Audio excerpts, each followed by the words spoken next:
Jago baca chart? Keren. Tapi kalau mood lu naik turun setiap ngelihat candle gerak, skill itu nggak ada artinya. Yuk, atur dulu isi kepala lu. Banyak orang mikir, trading itu soal strategi, indikator, dan setup. Padahal yang paling penting saat trading itu bukan chart, bukan market, tapi mentalnya sendiri. Dan yang lebih parah lagi, banyak orang tuh nggak sadar kalau masalahnya ada di situ.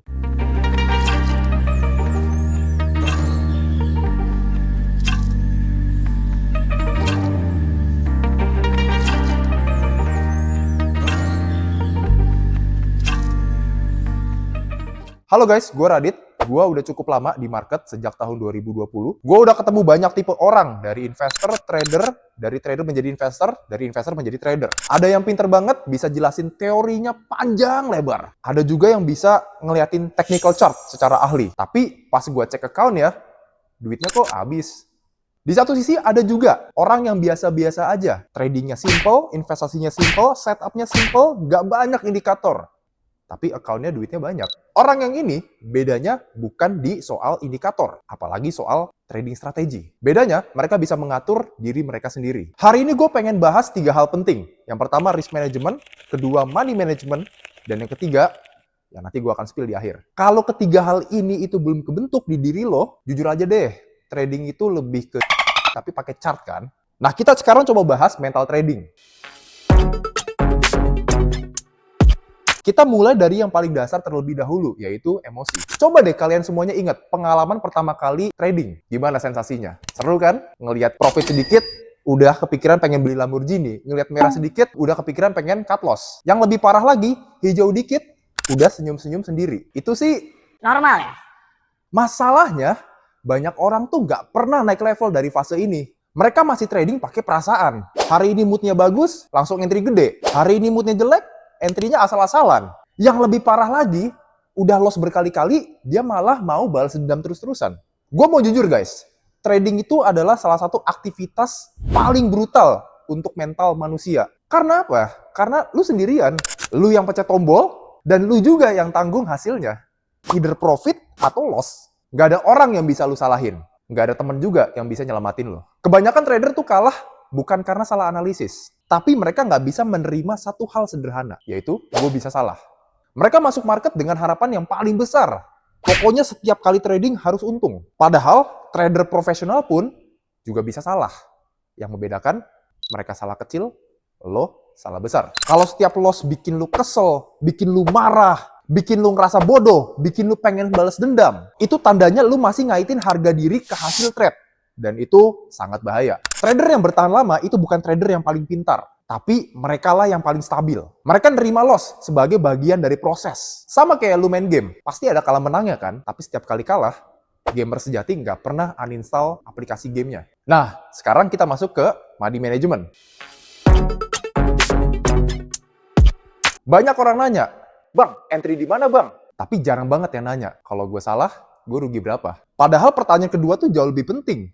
Nih, gue kasih ilustrasinya ya. Anggap modal lu 10 juta, dan risk per trade lu itu adalah 2%. Artinya, ketika sekali trade dan lu kalah, lu hanya rugi 200.000. Nah, kalau misalkan lu salah berturut-turut selama 10 kali, ya modal lu masih ada sekitar 8 jutaan. Masih hidup, guys. Sekarang kita bandingin sama orang yang punya risk per trade 20%. Ketika mereka trading 5 kali, dan ternyata 5 kalinya itu kalah, modal mereka langsung habis. Money management itu memang gak bakal bikin lu kaya cepet, tapi money management itu bikin modal kalian gak cepet habis. Banyak orang tuh gak tahan pakai resiko kecil. Mereka merasa, wah profitnya kok kecil banget. Tapi mereka sering banget lupa. Yang paling penting itu adalah konsistensi, bukan sensasi. Trading itu ibarat seperti kalian sedang nge-gym. Gak mungkin lah ada orang yang bisa langsung ngangkat 200 kg dalam sekali attempt. Semua pasti mulai dari yang ringan terlebih dahulu. Tapi mereka bertahap menuju ke beban yang paling berat. Yang sabar, badannya pasti bakal jadi. Yang gak sabar, udah pasti cedera. Kalau misalkan setiap trading bikin jantung lu deg-degan, artinya modal yang lu pakai itu kegedean. Turunin bro. Bukan karena lu pengecut guys, tapi karena lu ingin bertahan lama di pasar. Risk management. Tadi kan kita udah bahas soal money management. Kali ini, money management tanpa risk management itu setengah-setengah. Risk management itu soal kapan kita berhenti trading. Coba deh, inget-inget lagi deh, hari terburuk kalian ketika trading. Pasti bukan karena satu loss yang besar, tapi karena banyak loss kecil yang dikejarin. Udah loss, entry lagi. loss lagi, entry lagi, loss lagi, ya entry lagi. Sampai akhirnya, kok bisa begini ya? Siapa nih yang gue harus salahin? Mentor gue, satu-satunya yang bisa disalahin adalah diri kalian sendiri. Kalian yang mencet, kalian yang tentuin modalnya berapa, kalian juga yang rugi. Tapi kalau untung, gak dibagi-bagi. Makanya lu butuh aturan, guys. Contohnya, kalau misalkan kalian hari ini udah loss lebih dari 5%, ya udah stop. Jangan dilanjutin. Gak pedulilah setupnya sebagus apapun. Stop, guys. Kenapa? Karena setelah loss, psikologi kita itu udah gak rasional. Lu gak lagi trading, tapi lu lagi revenge trading. Lu merasa diri lu bisa mengembalikan loss yang sebelumnya dengan trading yang kali ini dengan harapan lu untung. Ternyata enggak. Dan lu ulangin terus, akhirnya lu jadi terkena consecutive loss. Trader profesional itu bukan yang setiap hari entry, tapi yang tahu kapan harus berhenti.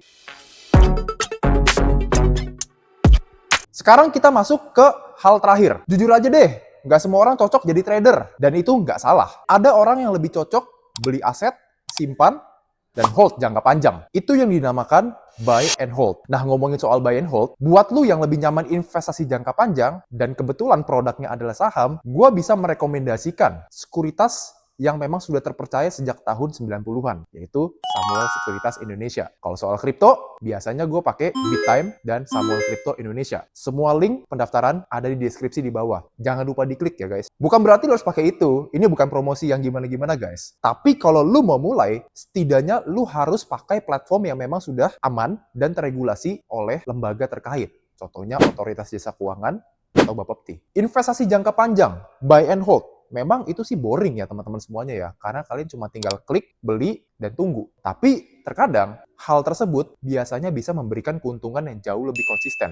Banyak orang maksa trading karena ngeliatin orang dikit-dikit kok flexing profit, dikit-dikit udah naik Lamborghini, dikit-dikit udah naik Porsche. Sementara kok gue cuma naik motor Mio doang. Padahal mental kalian itu cocoknya lebih ke investasi jangka panjang. Jadi jangan dipaksa guys. Dewasa itu bukan soal lu bisa trading. Dewasa itu soal lu harus tahu gue cocoknya di mana, gue prefer gue di mana. Jadi sebelum lu nanya strategi apa yang paling cuan, tanyain dulu ke diri lu. Mental lu udah siap belum? Kalau belum, nggak apa-apa. Pelan-pelan aja, turunin ego dulu, kecilin resiko, pasang aturan, atau mulai dari investasi jangka panjang. Kalau video ini relate ke diri kalian, jangan lupa like and subscribe. Tulis di kolom komentar bagian mana yang paling relate dengan pengalaman lo. Nanti kita diskusi bareng. Gue Radit, thank you for watching.